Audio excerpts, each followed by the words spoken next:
आज आपण हिरव्या वाटणातील भरलेलं वांगं बनवतोय, तेही अगदी गावाकडच्या पद्धतीनं.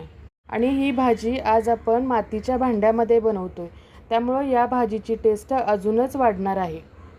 हे मातीचं भांडं कशा पद्धतीनं भाजी करताना वापरायचं हे सुद्धा माहिती आपण यामध्ये डिटेल दिलेली आहे. आणि या भाजीबरोबर आपण बाजरीची भाकरीसुद्धा बनवणार आहोत. नमस्कार, सुषमाच्या किचनमध्ये स्वागत आहे तुमचं. इथं आपण हिरवी वांगी घेतलेली आहेत. भरलेली वांगी करण्यासाठी हिरवी वांगी घेतली तर ही फार चविष्ट वांगी असतात. त्याचे आपण काटे काढून घेणार आहोत, मागचा देठ काढून घेणार आहोत आणि वांगी चिरून घेणार आहोत. वांग्याला मध्ये 2 उभ्या चिरा दिलेल्या आहेत आणि मिठाच्या पाण्यामध्ये ही वांगी आपण ठेवणार आहोत, म्हणजे गाळी पडणार नाहीत. हे भांडं सुरुवातीला पहिल्यांदा वापरण्यासाठी अगोदर त्यामध्ये पाणी उकळवून घ्यायचं असतं. त्यासाठी मी पाणी उकळत ठेवलेलं आहे. वाटण करतोय त्यासाठी लसूण, हिरवी मिरची आणि खोबरं घेतलेलं आहे आणि कोथिंबीर आणि कोथिंबीरीचे देठ घेतलेले आहेत. आणि हे भरपूर घ्यायचं कोथिंबीर, म्हणजे हिरवं वाटण छान बनतं. या हिरव्या वाटणाचीच टेस्ट आपल्या वांग्याला छान येणार आहे. या वाटणामध्ये कोथिंबीर आणि कोथिंबीरीचे देठ जरा जास्त घालायचे, म्हणजे टेस्ट छान येते. सोललेल्या लसणातला थोडा लसूण आपण साईडला काढला आहे फोडणीसाठी. आता यामध्ये वाटणामध्ये 1 चमचाभर जिरं घालून आपण छान वाटण करून घेणार आहोत. हिरवं वाटण आपण तयार केले तर आता आपण मसाला तयार करून घेणार आहोत वांग्यामध्ये भरण्यासाठी. आता आपण मसाला तयार करतोय त्यासाठी शेंगदाण्याचा कूट घेतलेला आहे, हळद घेतलेली आहे, कोल्हापुरी कांदा लसूण चटणी घेतलेली आहे.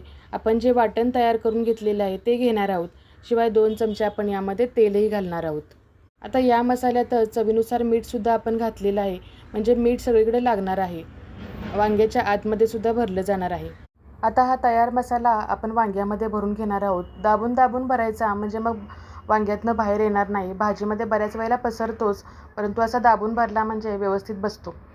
तुम्ही कोणत्या पद्धतीचं वांगं करता ते कमेंटमध्ये नक्की सांगा आणि तुम्ही कोणता मसाला वांग्यामध्ये वापरता हेही सांगा. याच पद्धतीनं आपण सगळी वांगी भरून घेणार आहोत. इथं वांगी आपली अजिबात काळी पडलेली नाहीत, कारण वांगी आपण मिठाच्या पाण्यात ठेवल्यामुळं.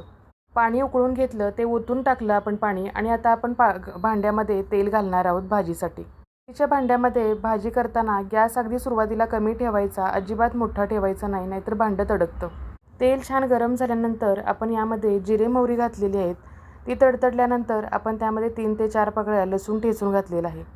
मातीच्या भांड्यामध्ये भाजी का टेस्टी बनते तर कमी गॅसवर आपण ही भाजी बनवतो, त्यामुळे मातीचा अर्क बहुतेक या भाजीमध्ये उतरत असेल आणि चव छान येत असेल. छान लाल झाल्यानंतर आपण त्यामध्ये ही भरलेली वांगी घालून परतून घेणार आहोत. मसाला वांगं करताना तेल थोडं चढतं घालायचं, म्हणजे भाजी छान चटपटीत होते आणि तवंगही छान येतो.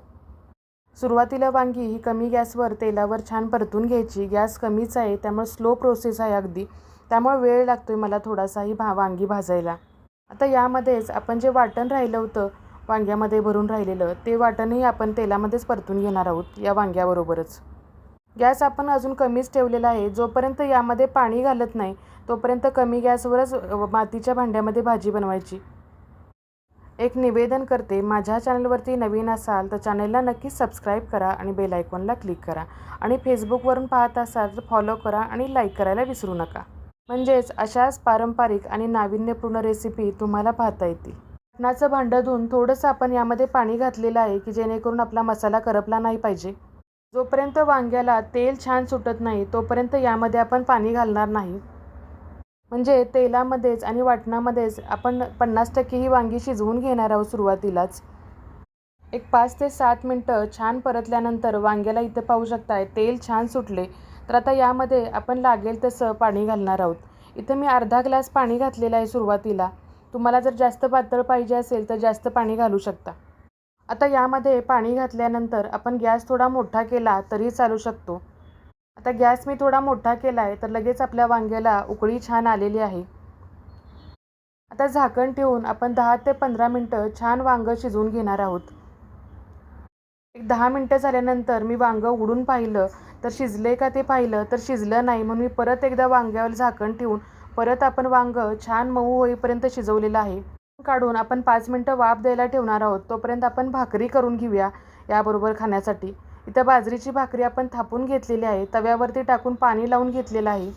आता ही भाकरी दोन्ही साईडनं आपण भाजून छान घेणार आहोत, अगदी कडक होईपर्यंत.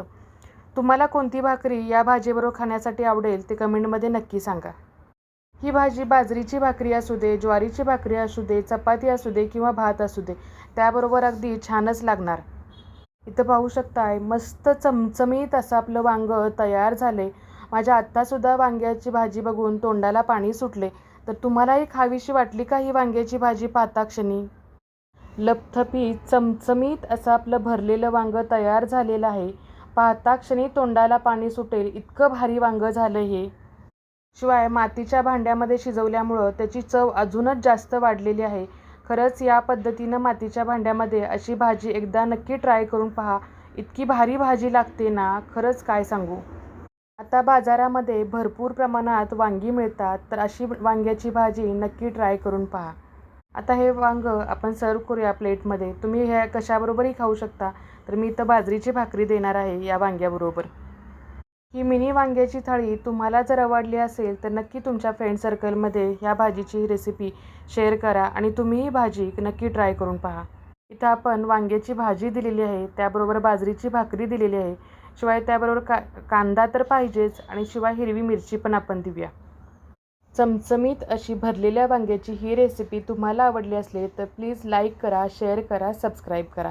परत भेटू अशाच एका नवीन रेसिपीसह. तोपर्यंत मस्त खा, स्वस्थ राहा. बाय.